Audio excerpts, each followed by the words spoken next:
First of all I am extremely sorry, मैं ना भूल गया था क्लास लेना है करके आप लोगों की, तो होती है मेरी दिक्कत है, थोड़ा सा भूल जाता हूँ मैं जल्दी चीजों को। So really sorry for that कि आपको वेट करना पड़ा उसके लिए। ठीक है, तो आप ना नेक्स्ट टाइम अगर ऐसा कुछ होता है ना 10 o'clock के बाद में अगर मेरी लिंक नहीं आती है अप टू 10 o'clock और ज्यादा से ज्यादा 5 मिनट तक, सो जस्ट रिमाइंड मी। हाँ, कोई तो भी मुझे मैसेज करके याद दिला दीजिएगा। फाइन, ओके ओके बेटा। Okay sir. हमारा आगे का डिस्कशन स्टार्ट कर लेते हैं। सो कल लास्ट टाइम तक हम लोगों ने जो पर्टिकुलरली प्रॉपर्टी के बारे में एक्सप्लेन किया था वो एटॉमिक रेडियस था। आज हम बात करेंगे नई इंपॉर्टेंट प्रॉपर्टी की जिसका नाम इलेक्ट्रोनिगेटिविटी। ओके, तो भाई इलेक्ट्रोनिगेटिविटी क्या होती है? तो सबसे इंपॉर्टेंट चीज ये होती है कि electronegativity is the ability of an atom to attract shared pair of electron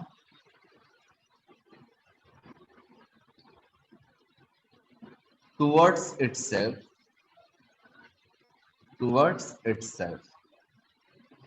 in a covalently bonded compounds, या फिर इन कोवेलेंट कंपाउंड ऐसे लिख लो, in covalent compounds. Okay, so this is the definition of the electronegativity. अब इसका मैं meaning समझाता हूँ। ठीक है, तो इसका मीनिंग समझने के लिए हम लोगों को ये वाला कॉन्सेप्ट समझना जरूरी, कोवेलेंट कंपाउंड्स। इसके बारे में मैंने थोड़ी बहुत जानकारी कल ही दी थी, याद है आप लोगों को? कोवेलेंट कंपाउंड्स याद है? कल ही बताया था ना? नहीं याद है? हाँ या ना, याद है या नहीं है?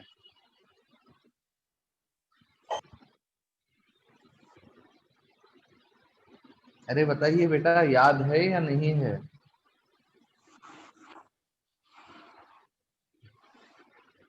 सिंपल सवाल है, यस और नो। No sir. तो दैट्स इट। हाँ, तो सिंपल ही है ना। तो मैंने कल ही तो आप लोग को कोवेलेंट कंपाउंड बताया था जब मैंने आप लोग को कोवेलेंट रेडियस समझाया था, याद है? मैंने आपको क्या कहा था? कोवेलेंट रेडियस हम कब कंसीडर करते हैं? जब हम कोवेलेंट कंपाउंड के बारे में बात करते हैं, याद है?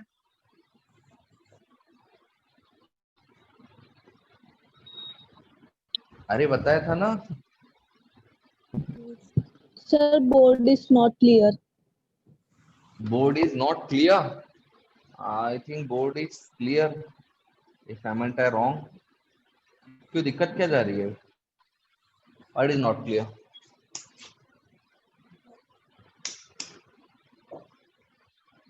अब दिख रहा है क्या क्लियर, या अभी भी नहीं दिख रहा है?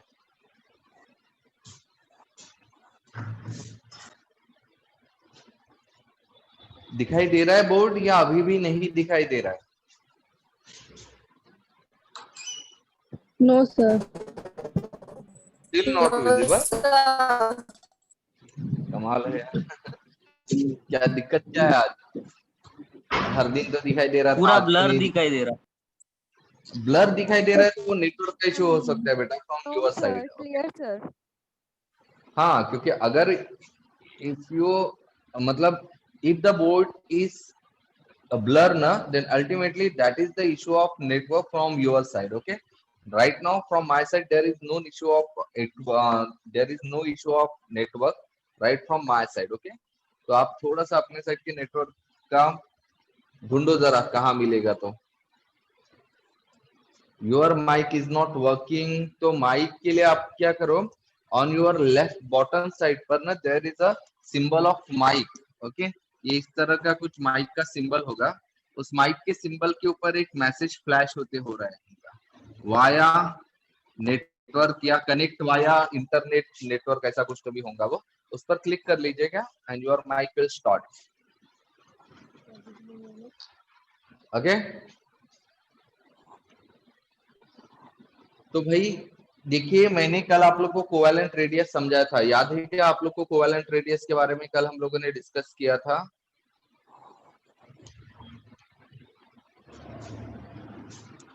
अरे हाँ या ना कुछ भी याद नहीं है क्या? कल ही तो पढ़ा था हम लोगों ने, कल ही। कल की चीज ही याद नहीं है आप लोगों को?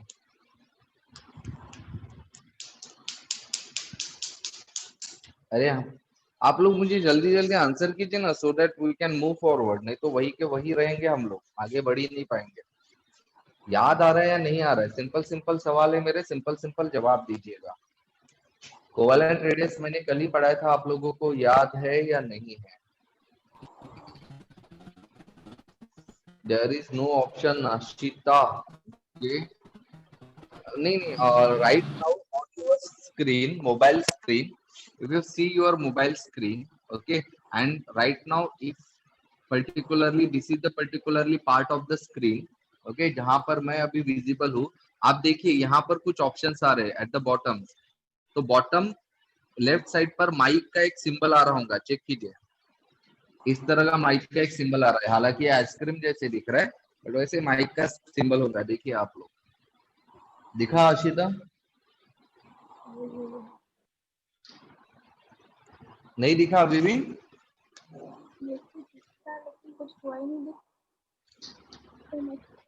यस सर, तो उसके ऊपर क्लिक कीजिए ना,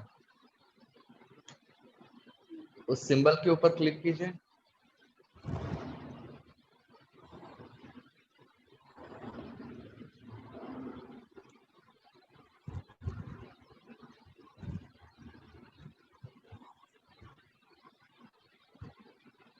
Okay, so now what happened?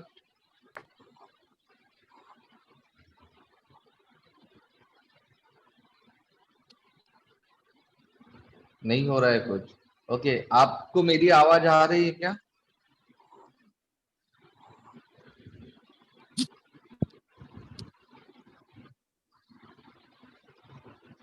Okay fine, तो फिलहाल आप सुन लीजिए, बाकी जो आपकी इश्यूज है ना, just consult your classmate, okay, वो आपकी शायद कुछ हेल्प कर दे इसमें। ओके, तो भाई मुझे बताइए, कल हम लोगों ने कोवेलेंट रेडियस के बारे में पढ़ा था, आप लोग को याद है या नहीं है? सिंपल सवाल है, सिंपल जवाब दीजिए, हाँ या ना। याद यस है? सर। क्या देखा था हम लोगों ने कि कोवेलेंट रेडियस हम तब कंसीडर करते हैं जब हम लोग कोवेलेंट कंपाउंड के बारे में बात करते हैं, ये मैंने बताया था। और फिर मैंने आपको समझाया था कि कोवेलेंट कंपाउंड क्या होते हैं। याद है मैंने कहा था कोवेलेंट कंपाउंड वो कंपाउंड होते हैं जिसके अंदर कौन से बॉन्ड होते हैं? Covalent bond. Covalent bond. फिर मैंने ये समझा था कि कोवेलेंट बॉन्ड कैसे तैयार होते हैं, due to the sharing of sharing of electron. electrons. Sharing of electron. फिर मैंने ये भी समझा था कि ये जो इलेक्ट्रॉन शेयर होते हैं electrons due to the overlapping overlapping of orbit. Orbits, okay, या ऑर्बिटल्स, राइट। तो इसके वजह से यस आप लोगों का कोवेलेंट बॉन्ड तैयार होता है। फिर मैंने आपको समझाया था हाइड्रोजन क्लोराइड का एग्जांपल, राइट, याद है आप लोग को? Yes sir. Hydrogen chlorine atom, ये हाइड्रोजन एटम का इलेक्ट्रॉन, ये क्लोरीन एटम की इलेक्ट्रॉन, Yes, sir. राइट, ये हम लोगों ने देखे थे ना कल ही, राइट। तो यहाँ पर आप देख यस पा रहे हो सर। कि ये दो इलेक्ट्रॉन्स, ये एक इलेक्ट्रॉन और ये एक इलेक्ट्रॉन, ये दो इलेक्ट्रॉन्स क्या हुए हाइड्रोजन और क्लोरीन के बीच में?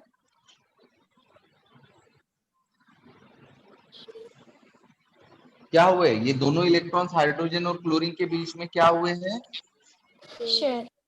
शेयर हुए हैं, right. Of so this electron. Particularly thing can also be Share. Drawn like this. ये देखिए हाइड्रोजन क्लोरीन के बीच में बॉन्ड तैयार हो रहा है due to the sharing of electron. ध्यान दीजिए, ये जो डॉट निकाले हैं, ये डॉट का मतलब होता है इलेक्ट्रॉन्स, ओके। जैसे कंसीडर कीजिए कि इसमें से एक इलेक्ट्रॉन हाइड्रोजन का है और एक इलेक्ट्रॉन क्लोरीन का है, समझ में आ रहा है? ये वाला, ओके। तो ये जो Yes. पर्टिकुलर दो इलेक्ट्रॉन्स है, दो मतलब पेयर है ये, यस सर। Yes. पेयर मतलब दो होते हैं ना, राइट। तो इसको हम क्या कहते हैं? Pair of electron. क्या कहते हैं इसको हम?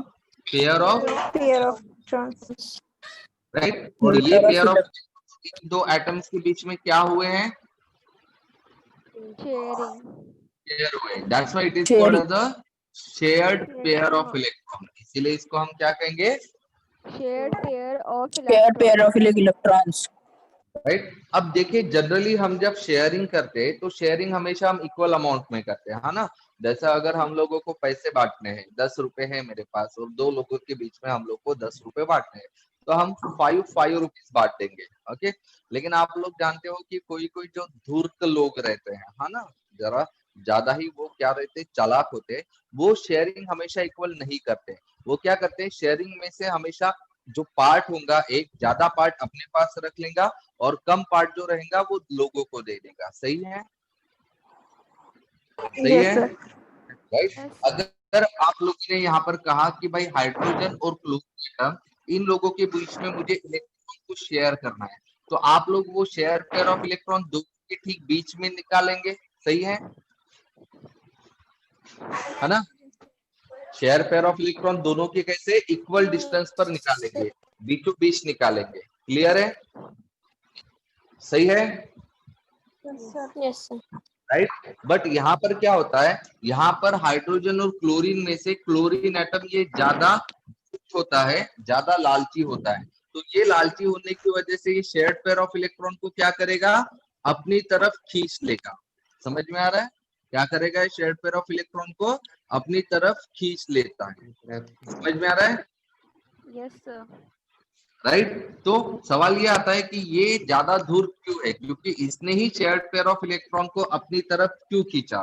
भाई हाइड्रोजन ने शेयर्ड पेयर ऑफ इलेक्ट्रॉन को अपनी तरफ क्यों नहीं खींचा, सिर्फ क्लोरीन ने ही क्यों खींचा, ये सवाल हमारे पास आना चाहिए। बराबर है, Yes. Yes. राइट। तो इसके पीछे रीजन क्या होता है, इसके पीछे रीजन होता है न्यूक्लियर चार्ज। इसके पीछे रीजन क्या होता है, न्यूक्लियर चार्ज। Charge. बराबर है, न्यूक्लियर चार्ज किसका ज्यादा होता है, हाइड्रोजन एटम का या क्लोरीन एटम का। Chlorine. Chlorine. क्लोरीन एटम का न्यूक्लियर चार्ज ज्यादा होता है। क्लोरीन एटम का न्यूक्लियर चार्ज ज्यादा होने की वजह से वो इलेक्ट्रॉन को क्या करेगा, अपनी तरफ खींच लेगा. खींच लेगा। तो ये जो एबिलिटी होती है आपके एटम की, फिर चाहे वो क्लोरीन क्लोरीन हो, ब्रोमीन हो, कोई भी एटम हो सकता है, तो ये जो एटम की एबिलिटी होती है, कौन सी ability, to attract the shared pair of electron. क्या होती है ये, the ability to attract the shared pair of electron towards Shared pair itself of electron. in a covalent compound। इसको हम क्या कहते हैं, Compound. इलेक्ट्रोनिगेटिविटी। समझ में आ रहा है। Yes, sir. Yes, sir. और सेकंड चीज आप लोग को ये समझ में आ गई कि इलेक्ट्रोनिगेटिविटी जनरली किसके ऊपर डिपेंड करती है, Nuclear charge. Nuclear charge. Charge की वजह से। तो इलेक्ट्रोनिगेटिविटी क्या होती है, समझ में आ गया आपको, Yes, Yes, sir. sir. क्या होता है, sir. क्या होता है, टेल मी क्या होता है। Sir, repeat again. इलेक्ट्रोनिगेटिविटी क्या होती है, मैंने समझाया है ना, बताइए अभी आप।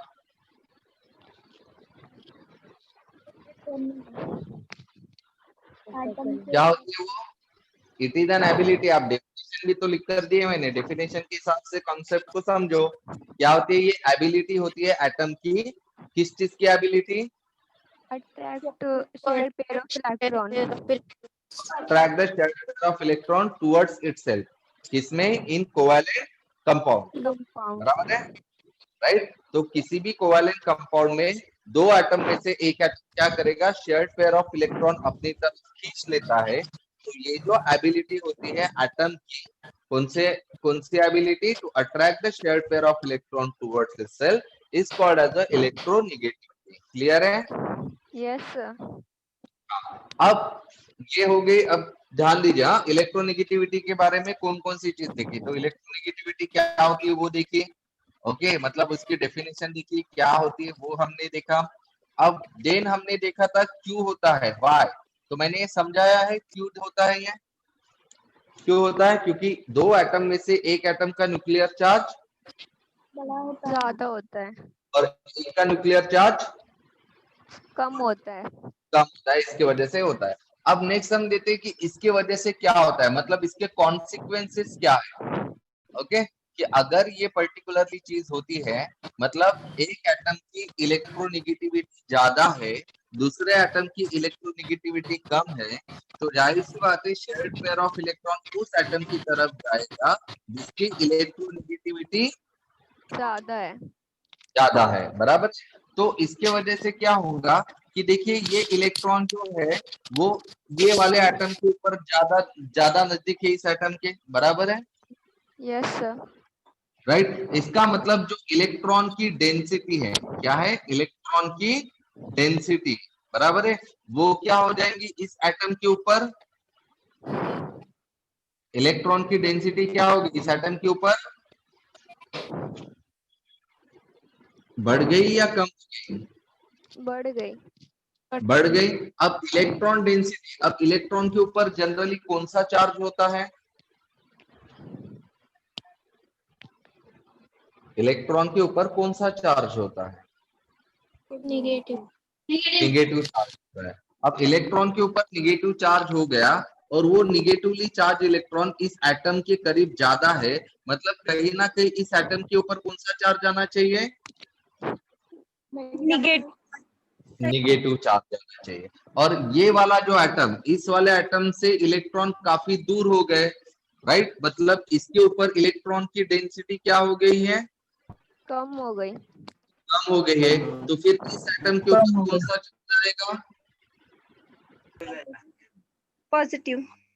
Positive charge. अब जनरली देखिए ये जो चार्ज आए हुए पॉजिटिव चार्ज और निगेटिव चार्ज, ये दोनों चार्जेस कंप्लीट चार्जेस है क्या या अधूरे या इनकम्प्लीट है, ये जो चार्ज आया हुआ है पॉजिटिव निगेटिव, ये कंप्लीट चार्जेस रहेंगे या इनकम्प्लीट चार्जेस रहेंगे,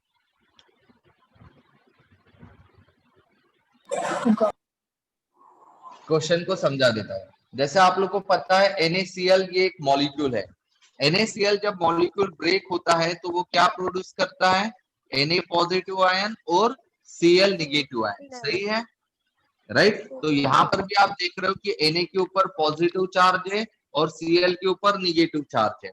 तो ये जो पॉजिटिव चार्ज और निगेटिव चार्ज जो आया हुआ है आप लोगों के Na और Cl के ऊपर, ठीक है, वैसे ही ये आए हुए। तो मुझे बताओ ये वाले चार्जेस और ये वाले चार्जेस में कुछ फर्क दिखाई दे रहा है, देखिए एक फर्क है, अगर आप अच्छे से ध्यान में रखो तो यहाँ पर क्या है कि Na और Cl के बीच में ये लाइन, लाइन का मतलब बॉन्ड दिखाई दे रहा है क्या आपको, यस सर। यहाँ Na और Cl के बीच में बॉन्ड है क्या, नो सर। तो जबकि यहाँ हाइड्रोजन और क्लोरीन के बीच में बॉन्ड अभी भी प्रेजेंट है। ध्यान दीजिए जब बॉन्ड ब्रेक होने के बाद जब चार्जेस प्रोड्यूस होते हैं तो उस चार्जेस को हम कंप्लीट चार्जेस कहते हैं, कौन से चार्जेस कहते हैं, complete charges. Complete charges produce होने के लिए बॉन्ड का ब्रेक होना जरूरी है। जरूरी है। लेकिन अब यहाँ पर देखिए ये वाले मॉलिक्यूल में जो बॉन्ड है वो ब्रेक हुआ है क्या, नो सर। बॉन्ड ब्रेक हुआ है क्या, नहीं हुआ है, अभी भी इन दोनों एटम के बीच में बॉन्ड प्रेजेंट है। इसीलिए ये जो चार्जेस यहाँ पर तैयार होंगे वो कंप्लीट चार्जेस हो सकते हैं क्या, नो सर। तो वो जो चार्जेस होंगे वो कैसे होंगे फिर, इनकम्प्लीट चार्ज। इनकम्प्लीट को ही हम कहते हैं पार्शियल, इनकम्प्लीट को ही हम क्या कहते हैं, पार्शियल। पार्शियल। तो यहाँ पर जो चार्जेस तैयार होंगे वो कौन सी चार्जेस तैयार हो रहे हैं, पार्शियल पॉजिटिव और पार्शियल निगेटिव चार्ज। कौन से चार्जेस तैयार हो रहे हैं, partial negative charge. Partial negative charge और पार्शियल पॉजिटिव चार्ज। तो पॉजिटिव जैसे चार्ज। सिर्फ पॉजिटिव और निगेटिव चार्ज अगर मुझे लिखना रहा है तो मैं सिर्फ प्लस और निगेटिव ऐसी साइन लिखूंगा, इसका मतलब ये कंप्लीट पॉजिटिव और कंप्लीट निगेटिव है। तो वैसे पार्शियल पॉजिटिव और पार्शियल निगेटिव को कैसे रिप्रेजेंट किया जाएगा, इसके आगे ये डेल्टा का सिंबल देना पड़ता है, डेल्टा प्लस डेल्टा माइनस, समझ में आ रहा है, यस सर। हाँ। तो यहाँ पर हाइड्रोजन के ऊपर आपका कौन सा चार्ज है, डेल्टा प्लस। डेल्टा प्लस मतलब पार्शियल पॉजिटिव। और क्लोरीन के ऊपर कौन सा चार्ज है, डेल्टा डेल्टा निगेटिव मतलब डेल्टा माइनस। डेल्टा माइनस मतलब क्या होता है, पार्शियल निगेटिव चार्ज। समझ में आ रहा है, समझ में आ रहा है। Yes, Yes. sir. हाँ, अब ध्यान दीजिए, अब ऐसा कोई भी पर्टिकुलरली बॉन्ड, अब इसको आप बॉन्ड कहिए या फिर मॉलिक्यूल कहिए, ठीक है, तो ऐसा कोई भी पर्टिकुलरली बॉन्ड या कोई भी पर्टिकुलरली मॉलिक्यूल जिसमें दो अपोजिट चार्जेस प्रेजेंट है, क्या प्रेजेंट है, दो opposite charges. Opposite otherwise charge. आप देखोगे कि मोस्ट ऑफ द केसेस में मॉलिक्यूल के ऊपर कोई एक ही चार्ज प्रेजेंट रहेगा, जैसे SO4 2 नेगेटिव, बराबर है, देन NO2 नेगेटिव, राइट। तो मोस्ट ऑफ द केसेस में क्या होता है, एक ही चार्ज प्रेजेंट रहेगा, या तो पॉजिटिव या तो निगेटिव। लेकिन कभी कभार क्या हो जाता है, हमारे पास कोई ऐसा बॉन्ड होता है या जिसमें दोनों अपोजिट चार्जेस प्रेजेंट होता है, ठीक है, both opposite charges are present, जिसमें दोनों अपोजिट चार्जेस प्रेजेंट होते हैं, ठीक है। तो वैसे पर्टिकुलरली बॉन्ड को, ठीक है, या वैसे पर्टिकुलरली मॉलिक्यूल को हम पोलर बॉन्ड या पोलर मॉलिक्यूल कहते हैं। क्या कहते हैं उसको हम, पोलर बॉन्ड या Bond, polar molecule. polar molecule. Clear है, Yes, sir. राइट। तो इस तरह से इलेक्ट्रोनिगेटिविटी अगर कम ज्यादा रही दो एटम्स के बीच में, तो आपका एक एटम क्या करेगा, मतलब कौन सा एटम जिसकी इलेक्ट्रोनिगेटिविटी ज्यादा रहेगी, वो एटम ज्यादा शेयर्ड पेयर ऑफ इलेक्ट्रॉन को अपनी तरफ attract कर लेगा. अट्रैक्ट करेगा, जिसके वजह से उस एटम के ऊपर की इलेक्ट्रॉन डेंसिटी ज्यादा हो बढ़ जाएगी. बढ़ जाएगी, जिसके वजह से उस एटम के ऊपर पार्शियल, उस एटम के ऊपर कौन सा Negative. आ जाएगा, पार्शियल निगेटिव Partial चार्ज आ negative जाएगा, charge. और दूसरे एटम के ऊपर क्या आ जाएगा, Partial positive charge. Partial positive हाँ। charge. तो इस तरह से ऐसा बॉन्ड या ऐसे मॉलिक्यूल में जिसमें क्या प्रेजेंट होते हैं, दो अपोजिट चार्जेस, Opposite. क्या तैयार होते हैं, दो opposite Two charges opposite present charges. को हम क्या कहते हैं, Polar polar bond. bond और polar पोलर Molecules. मॉलिक्यूल कहते हैं, बराबर है। अब इसके वजह से क्या होता है ये समझो, अगर आपका बॉन्ड पोलर होता है या फिर आपका मॉलिक्यूल अगर पोलर होता है, तो ध्यान दीजिए यहाँ दो अपोजिट चार्जेस है ना, तो बॉन्ड जो है ये पोलर बॉन्ड है, क्योंकि इसमें क्लोरीन एटम के ऊपर पार्शियल निगेटिव चार्ज है और हाइड्रोजन के ऊपर पार्शियल पॉजिटिव चार्ज है। तो ये जो बॉन्ड है इन दोनों के बीच में, हाइड्रोजन और क्लोरीन एटम के बीच में, जिसको हम पोलर बॉन्ड कह रहे हैं राइट नाउ, ये है तो कोवेलेंट बॉन्ड, लेकिन कोवेलेंट बॉन्ड के साथ साथ ये कैसा है, कोवेलेंट तो है ही, बट कोवेलेंट के साथ साथ ये कैसा है bond, Polar bond.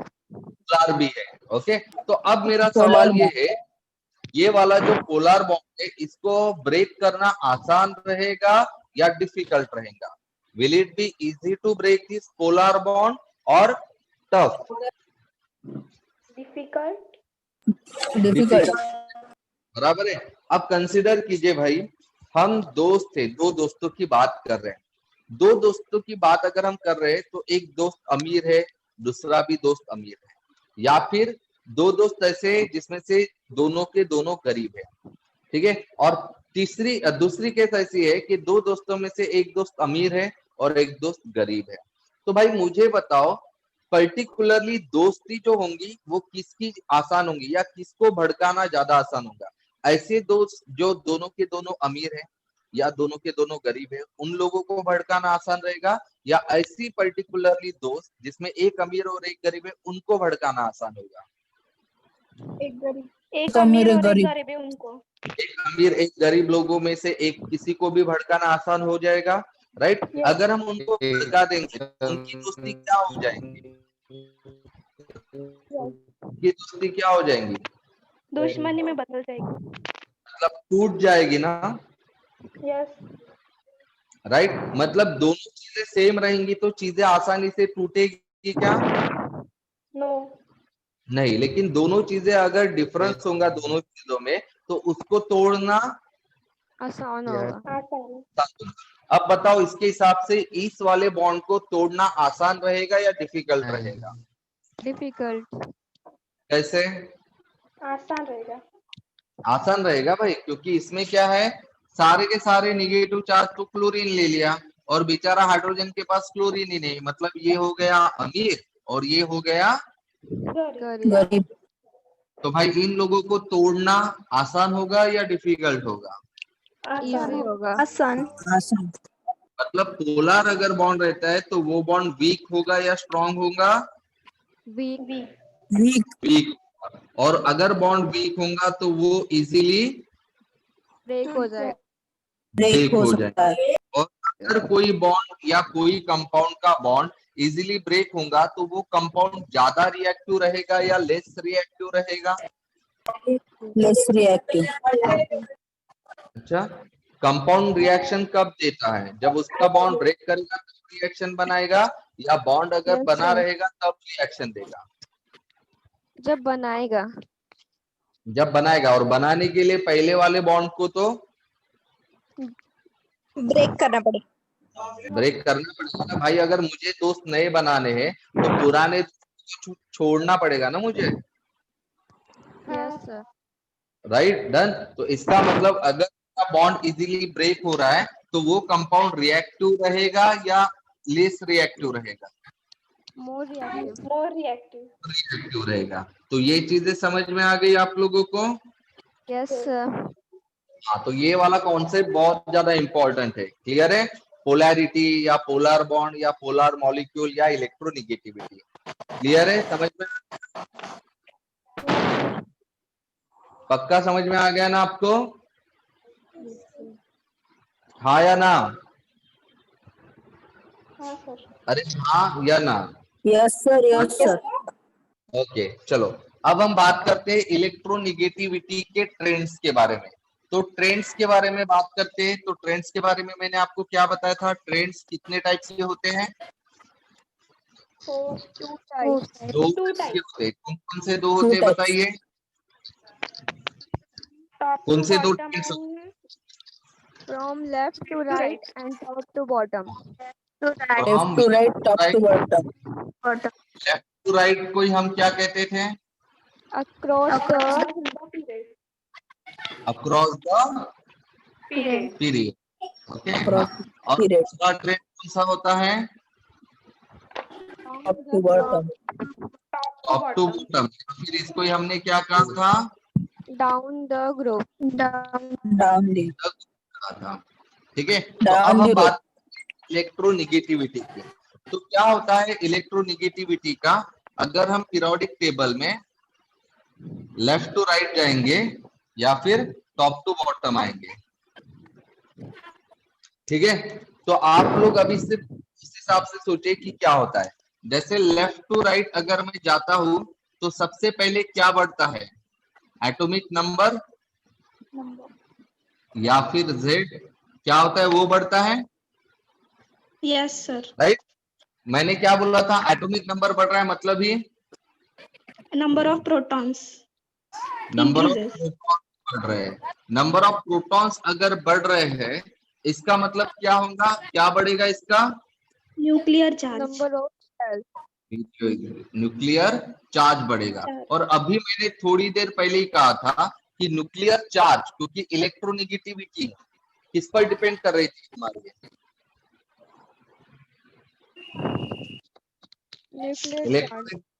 Nuclear charge. मतलब न्यूक्लियर चार्ज अगर बढ़ेगा तो इलेक्ट्रोनिगेटिविटी भी बढ़ेगी।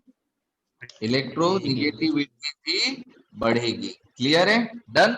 समझ में आ गया? मतलब left Yes, to sir. Right जाने पर इलेक्ट्रोनिगेटिविटी क्या होती है? बढ़ती है। बढ़ती है। क्यों बढ़ती है? क्योंकि लेफ्ट टू राइट जाने पर एटॉमिक नंबर बढ़ रहा है। बढ़ेगा। एटॉमिक नंबर बढ़ने की वजह से नंबर ऑफ प्रोटॉन्स भी बढ़ता है। बढ़ेंगे। उसकी वजह से न्यूक्लियर चार्ज भी बढ़ेगा। बढ़ेगा, जिसकी वजह से इलेक्ट्रोनिगेटिविटी भी बढ़ जाएंगे। तो Increase. अकॉर्डिंग टू दैट फिर अगर हम सेकंड पीरियड की बात करते हैं तो बताओ सेकंड पीरियड में कौन कौन से एलिमेंट आते हैं? Second period element lithium, beryllium, boron, carbon, nitrogen, oxygen, fluorine और lithium, beryllium, boron, carbon, nitrogen, oxygen, fluorine और नियॉन। ओके, तो अब मुझे बताओ इनमें से सबसे लीस्ट इलेक्ट्रोनिगेटिव एलिमेंट कौन सा है? List electronegative element, lithium, lithium होगा। ओके, हालांकि सबसे लिस्ट इलेक्ट्रोनिगेटिव एलिमेंट कौन सा होगा, ग्रुप 18 होंगे। क्यों? क्योंकि ये कैसे होते हैं, स्टेबल होते हैं। बराबर है, कैसे होते हैं ये, Yes, sir. स्टेबल होते हैं। और स्टेबल होने की वजह से ये इलेक्ट्रॉन को बॉन्ड ही तैयार नहीं करेंगे, ये तैयार करेंगे क्या बॉन्ड, ये नहीं No, बॉन्ड ही sir. तैयार, तो फिर इलेक्ट्रोनिगेटिविटी का सवाल ही नहीं आता। तो इसीलिए जनरली ग्रुप 18 को तो कंसीडर ही नहीं करना, समझे ना। ग्रुप 18 को हम लोगों को कंसीडर करना ही Yes, नहीं है। sir. सबसे कम हमारा कौन से ग्रुप का होगा, फिर ग्रुप 1। बराबर है, लिथियम कौन से ग्रुप में आता है, ग्रुप 1 एलिमेंट्स है, राइट। ओके, अरे ओके ना। Yes sir, Yes, sir. हाँ, तो ग्रुप 1 एलिमेंट की इलेक्ट्रोनिगेटिविटी सबसे कम होती है। देन सबसे ज्यादा इलेक्ट्रोनिगेटिविटी किसकी होंगी, फिर ग्रुप नंबर 17. 17। 17. अगर मैं बात करूं तो अकॉर्डिंग टू दिस वन, ठीक है, लेफ्ट टू राइट इलेक्ट्रोनिगेटिविटी बढ़ेंगी, मतलब लिथियम की बेरिलियम से ज्यादा होगी। Yes, बराबर है, sir. बेरिलियम की कम होगी. सॉरी ज्यादा उल्टा लिखा, लिथियम की बेरिलियम से कम होगी। देन बेरिलियम की बोरॉन से कम होगी। जा- कम होगी, बट एक्चुअली ये ज्यादा होती है। हाँ ठीक है, क्यों होती है ये समझा दूंगा। देन बोरॉन की और कार्बन में से ज्यादा किसकी होंगी, बोरॉन की या कार्बन की, बोरोन. कार्बन की ज्यादा होगी। देन कार्बन और नाइट्रोजन में से किसकी ज्यादा होंगी, नाइट्रोजन, नाइट्रोजन. ज्यादा होंगी। देन नाइट्रोजन और ऑक्सीजन में से किसकी ज्यादा होंगी, ऑक्सीजन. ऑक्सीजन की ज्यादा, बट होती नाइट्रोजन की है। देन ऑक्सीजन और क्लोरीन में से ज्यादा किसकी है, क्लोरीन. क्लोरीन। डन। तो ऐसा जनरली ट्रेंड होता है, बट फिलहाल के लिए तो आप ज्यादा टेंशन ना लेते हुए सीधा सीधा लेफ्ट टू राइट बढ़ने वाला एक कॉन्सेप्ट ध्यान में रखो, ठीक है। इस चीज को मैं आप लोग को आयनाइजेशन एनर्जी या आयनाइजेशन एंथैल्पी जो रहेगा तब समझा दूंगा, ठीक है। तो लेफ्ट टू राइट हम लोगों की इलेक्ट्रोनिगेटिविटी बढ़ेगी, क्लियर है। अब इसमें ध्यान में रखना, सबसे मोस्ट इलेक्ट्रोनिगेटिव जो एलिमेंट होता है पूरे के पूरे पीरियोडिक टेबल में, the most electronegative elements, okay. तो वो जो मोस्ट इलेक्ट्रोनिगेटिव एलिमेंट्स होगा तो कौन सा होगा, एग्जैक्टली कौन होगा, फ्लोरीन होगा। The most chlorine. Electronegative elements is the fluorine, right. और लिस्ट सबसे कम कौन सा होता है, लिथियम, वो होता है हाइड्रोजन। कौन होता है वो, हाइड्रोजन. हाइड्रोजन। ओके, तो ये हो गया हमारा लेफ्ट टू राइट, ठीक है। अब हम बात करते हैं टॉप टू बॉटम में क्या होता है, तो बताइए टॉप टू बॉटम में क्या होता है, आप लोग को पता है क्या होता है top to bottom, number of orbit increase, number of orbit बढ़ेगा, साइज क्या होगा, रेडियस क्या होगा, बढ़ेगा। साइज या रेडियस बढ़ा तो न्यूक्लियर चार्ज क्या होता है, कम होता है। इंक्रीज. न्यूक्लियर चार्ज क्या होगा, कम होगा। डिक्रीज. और न्यूक्लियर चार्ज डिक्रीजेस. होगा तो डिक्रीज. इलेक्ट्रोनिगेटिविटी क्या होंगी, डिक्रीज होगी। समझ में आ रहा है आपको, यस सर, ओके। तो टॉप टू बॉटम इलेक्ट्रोनिगेटिविटी क्या होती है, डिक्रीज. डिक्रीज, डिक्रीज होती है। क्यों होती है वो समझ में आ गया, यस, नो क्यों सर. होती है, क्योंकि टॉप टू बॉटम जाने पर नंबर ऑफ ऑर्बिट इंक्रीजेस, होता है. इंक्रीज होते हैं। वो इंक्रीज होगा तो साइज, इंक्रीज होगा. साइज इंक्रीज होगा तो न्यूक्लियर चार्ज डिक्रीज होगा. डिक्रीज होगा। और न्यूक्लियर चार्ज अगर डिक्रीज होगा तो इलेक्ट्रोनिगेटिविटी डिक्रीज. डिक्रीज होती है। क्लियर है, yes sir. Okay that's good. तो ये हो गया हमारा इलेक्ट्रोनिगेटिविटी के बारे में जानकारी। अब हम जो नेक्स्ट प्रॉपर्टी पढ़ेंगे उस प्रॉपर्टी का नाम है आयोनाइजेशन एंथैल्पी।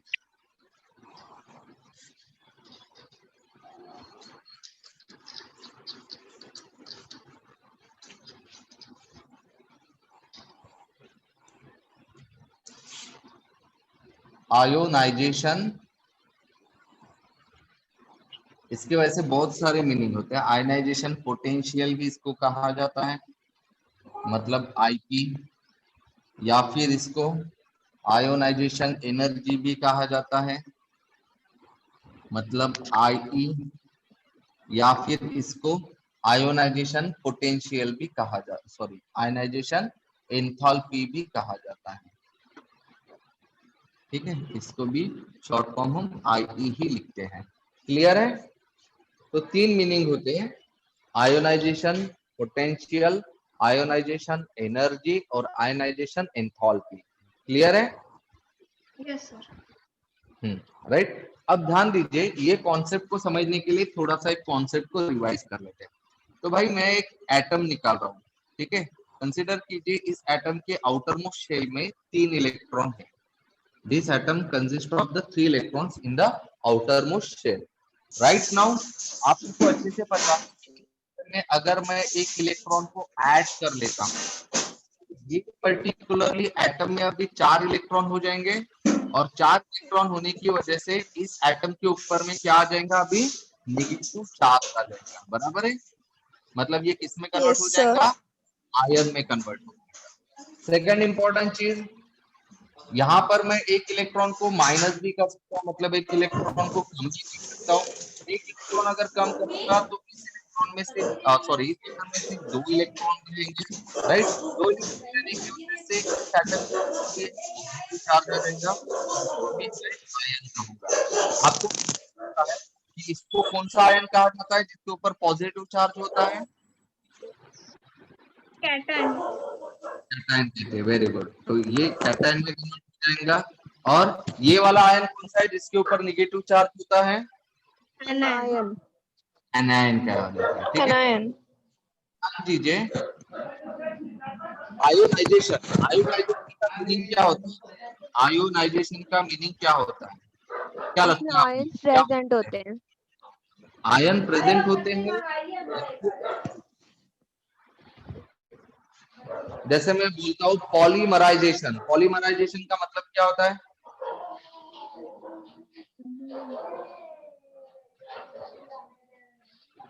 क्या होता है?